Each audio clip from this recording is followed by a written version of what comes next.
سورہ کہف مکی ہے۔ قرآن مجید فرقان حمید کے نزول کے اعتبار سے اس کا نمبر 69 ہے، اور قرآن پاک کی ترتیب کے اعتبار سے اس کا نمبر 18 ہے۔ مکی سورت کی یہ معنی ہے کہ یہ ہجرت سے پہلے نازل ہوئی۔ اس میں 110 آیتیں اور 12 رکوع ہیں۔ اس سورہ مبارکہ کا شان نزول اس طرح ہے، مشرکین مکہ نے جب یہ دیکھا کہ اس قدر کوشش کرنے کے باوجود اسلام کی تبلیغ رک نہیں رہی اور اسلام کی قوت میں روز بروز اضافہ ہو رہا ہے اور دن بدن کافر مسلمان ہو رہے ہیں، تو انہوں نے آپس میں مشورہ کیا کہ کوئی ایسا کام کریں جس سے اسلام کی ترقی رک جائے۔ پھر یہودیوں کے پاس گئے تو یہودیوں نے کہا کہ نبی اکرم صلی اللہ علیہ وآلہ وسلم سے 3 سوالات کرو، حضرت ذوالقرنین کے بارے میں پوچھو، اصحاب کہف غار والوں کے بارے میں پوچھو، اور روح کے بارے میں سوال کرو۔ اگر یہ تینوں کا جواب دے دیں تو یہ سچے نبی نہیں ہوں گے، کیونکہ سچا نبی روح کی مکمل تفصیل نہیں بتاتا، اور اگر یہ تینوں کا جواب نہ دے سکیں پھر بھی سچے نبی نہیں ہوں گے، اور اگر یہ 2 کا جواب دیں اور ایک چیز یعنی روح کے متعلق جواب نہ دیں اور اس کی تفصیل نہ بتائیں تو سمجھ جانا کہ یہ اللہ کے سچے نبی ہیں۔ کفار نبی اکرم صلی اللہ علیہ وآلہ وسلم کی خدمت میں آئے اور 3 سوالات انہوں نے یہودیوں کے سکھانے پر کیے۔ سورہ بنی اسرائیل میں روح کے متعلق سوال ہے جس کا جواب دیا گیا کہ روح جو ہے میرے رب کا امر ہے، امر ربی ہے، اور امر ربی کی تفصیل قرآن مجید فرقان حمید نے مکمل بیان نہ فرمائی۔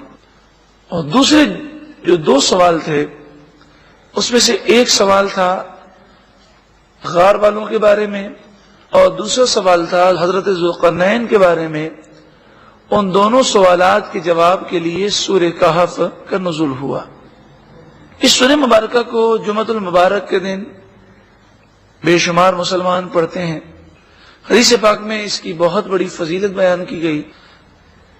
ارشاد فرمایا کہ جو جمعے کے دن سورہ کہف کی تلاوت کرے اللہ تعالیٰ اس کے پورے ہفتے کے صغیرہ گناہوں کو معاف فرما دیتا ہے۔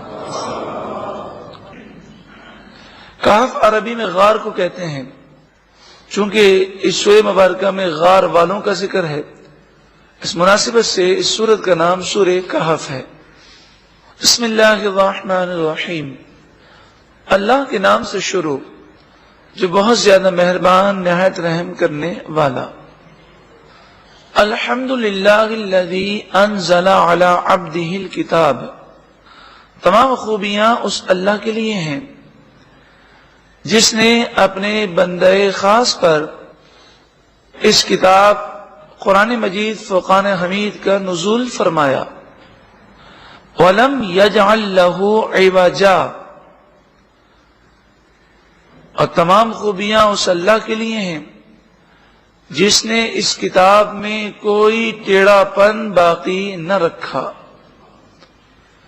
یہ کتاب ہر قسم کی خامی اور نقص سے پاک ہے، بلکہ جو اس سے وابستہ ہو جائے یہ کتاب اس کی خامیوں کو بھی دور کر دیتی ہے۔ اسی کی طرف اشارہ ہے قیماً، سیدھی کرنے والی، یہ کتاب ٹیڑھے لوگوں کو سیدھا کر دیتی ہے۔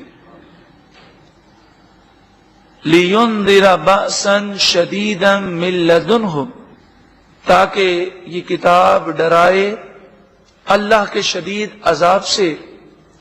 وَيُبَشِّرَ الْمُؤْمِنِينَ الَّذِينَ يَعْمَلُونَ الصَّالِحَاتِ، اور ان مومنوں کو جنہوں نے اچھے اعمال اختیار کیے انہیں یہ کتاب تاکہ خوشخبری سنائے۔